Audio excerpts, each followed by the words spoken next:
De entre la miríada de títulos dentro del catálogo de PlayStation 2, hay un selecto grupo de juegos que han sobrevivido al paso del tiempo una vez te pones a los mandos. Unos porque apostaron por un estilo visual que, con aumentar la resolución interna de renderizado, los hace pasar por títulos actuales.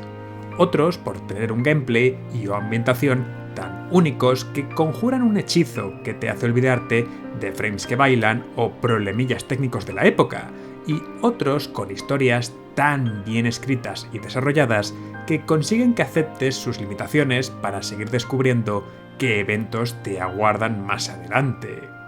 Algunas veces se consiguen aunar dos de estas características, dando como resultado joyas del catálogo que todos conocemos y que son ampliamente celebradas por la comunidad de jugadores, pero hay muy pocos que posean el conjunto completo. Y hoy vamos a hablar del que seguramente sea uno de los menos reconocidos y jugados de todos. Okami, por rara que pueda parecer la comparación, es el equivalente para Japón de Blasphemous para España. Ambos son títulos que cogen una fórmula creada y desarrollada por otras sagas para construir un núcleo jugable a prueba de bombas, que recubren con una historia y ambientación directamente extraídas del folclore popular de sus regiones. Pero mientras The Game Kitchen usa las calles de una Sevilla consumida por la culpa católica y la imaginería cristiana del sur de la península para crear su mundo, Kamiya y Glover Studio se inspiraron en las leyendas japonesas y la peculiar mezcla de sintoísmo y budismo que se puede encontrar en las islas, para dar vida a una aventura que poco tiene que envidiar a los títulos de los que toma inspiración. Usando como plano la estructura clásica de The Legend of Zelda, Capcom nos propone adentrarnos en una leyenda compuesta por pequeñas historias que se unen y crecen, mientras personajes, monstruos y lugares de los cuentos japoneses se entremezclan para crear una narración que convierte al jugador en un elemento más del mundo y que nunca deja de proporcionar nuevas mecánicas, puzzles y desafíos. Un antiguo mal es liberado por un incauto, envenenando la tierra y dejando a los demonios como nuevos señores de Japón, lo que obliga a la diosa Amaterasu a despertar de un centenario sueño para volver a encerrar a la criatura. Una titánica tarea que requerirá de que recuperemos todo nuestro poder, que se encuentra disperso en diferentes lugares del mundo custodiados por los dioses del panteón nipón. Estas habilidades, por lo general, van a tener un doble uso, permitiendo interaccionar con el mundo, ya sea para redirigir el fuego o el agua hacia mecanismos y objetos, generar ráfagas de viento para crear y revelar caminos nuevos, o florecer plantas y árboles marchitos, mientras en los combates se presentan como acciones clave para derrotar a ciertos yokai de forma más eficiente, cuando no siendo directamente la única forma de hacerles frente, dejando unas pocas interacciones clave como la elección a voluntad entre el día y la noche para resolver puzzles o bloquear secciones de los escenarios que no debemos recorrer en una primera visita. Así, el loop jugable durante la campaña principal consiste en movernos entre diferentes regiones eliminando la maldición que pesa sobre ellas, encontrar el templo en el que se esconde el responsable de que la oscuridad haya podido adueñarse del lugar y acabar con él haciendo uso de la habilidad a la que se nos haya dado acceso en esa zona. La gran diferencia con The Legend of Zelda es el tipo y extensión de estas mazmorras. En Okami, estos laberintos están más pensados alrededor de enseñarte las ideas básicas del poder que acabas de desbloquear y cómo puede relacionarse con el resto para interaccionar con el mundo, más que como una sucesión de acertijos, y al estar comprimidos en estancias que, a no ser que quieras explorar de manera intensiva para encontrar tesoros y recompensas, por lo general no requieren más de 10 o 15 minutos para ser superados, actúan como un pequeño tutorial con un examen final en forma de jefe, dejando las secciones abiertas del mundo como un campo de juego a explorar repleto de pequeños puzzles y secretos en los que aplicar todo lo aprendido. Esta filosofía no solo se resume a revisitar zonas anteriores para poder alcanzar nuevas acciones o secretos que antes no estaban a nuestro alcance, sino que también es la base de las actividades secundarias. porque una buena parte de todas las misiones que podemos completar no están señaladas explícitamente, más que por un par de frases y palabras que nos dan una pequeña pista sobre por dónde empezar a buscar, de forma que el jugador que no explore las ciudades, pueblos y rincones del mapa va a perderse una buena parte del contenido del título.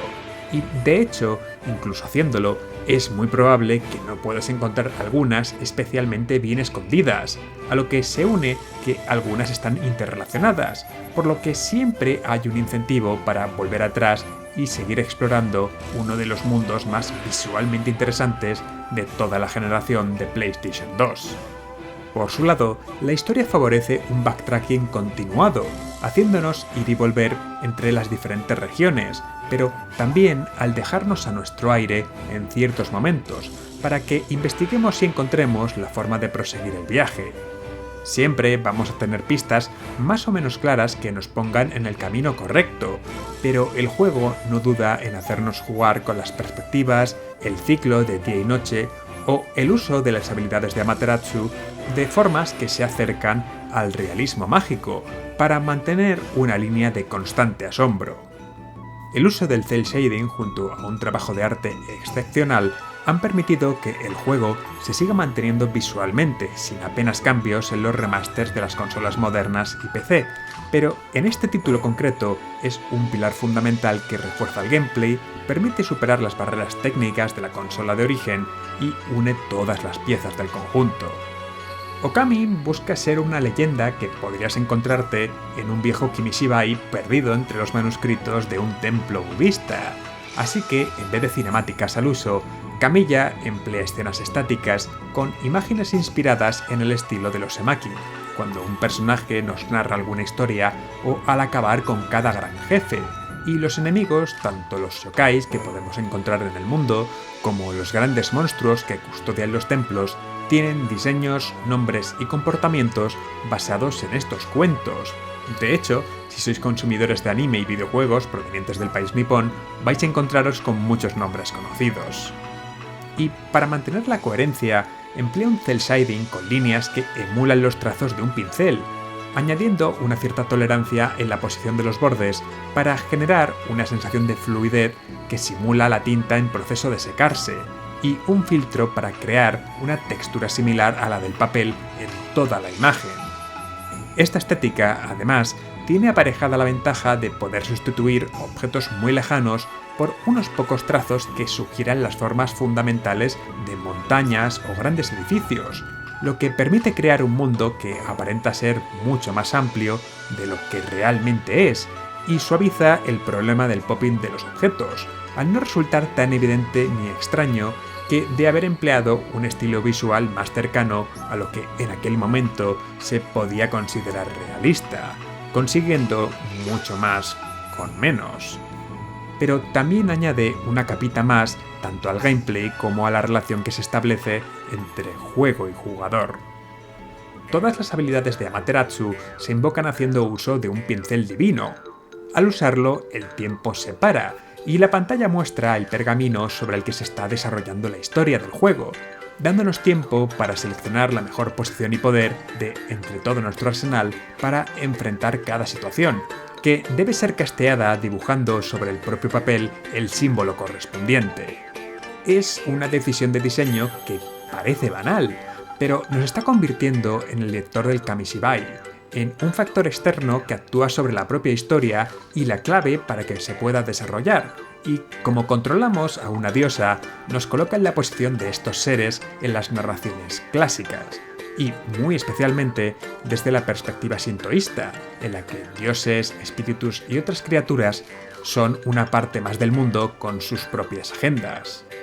Una mecánica que brilla especialmente en la versión de Wii o Switch, al permitir los controles por movimiento para hacer que dibujemos en la televisión, y que, si me preguntáis a mí, habría encajado como un guante en una consola como Wii U, consiguiendo establecer una conexión muy especial con el jugador a medida que vemos cómo nuestras acciones tienen una representación directa en su mundo. Suma a todo esto un combate en apariencia sencillo, que permite que jugadores de todo tipo de nivel de habilidad puedan avanzar sin excesivas dificultades, pero con espacio para que los jugadores más técnicos tengan espacio para brillar y obtener recompensas especiales, y un sistema de progresión que impulsa al jugador a rebuscar por todo el mundo para sanar y cuidar de lo que lo rodea, y tienes como resultado uno de los juegos más interesantes de todo el catálogo de PlayStation 2. Lamentablemente, como ocurrió con todos los proyectos de Clover Studio, las ventas no acompañaron, convirtiendo el juego en una de esas joyas que no fueron entendidas en su momento por parte del público, especialmente en aquellos territorios a los que no llegó traducido, en un momento en el que el dominio de un inglés básico no estaba tan extendido, pero que entre aquellas personas que pudieron disfrutarlo o han podido descubrirlo posteriormente, ya sea gracias a las traducciones de la comunidad o por su aparición en sistemas modernos, acaba dejando una huella imborrable. La obra de Camilla es un viaje repleto de misterios, acción, momentos de reflexión y belleza, un torrente de ideas que sabe exprimir cada mecánica y poder sin caer en la repetición, y que siempre tiene alguna situación o pequeña historia que ofrecer sin la necesidad de remarcar que existen o mostrarse inabarcable a los jugadores que se acercan por primera vez a él. Hay muy pocos juegos que pueda recomendar a todo el mundo, independientemente de su edad, gustos o experiencia dentro del medio, pero aún hay menos que crea que son obligatorios de probar, y Okami es uno de ellos.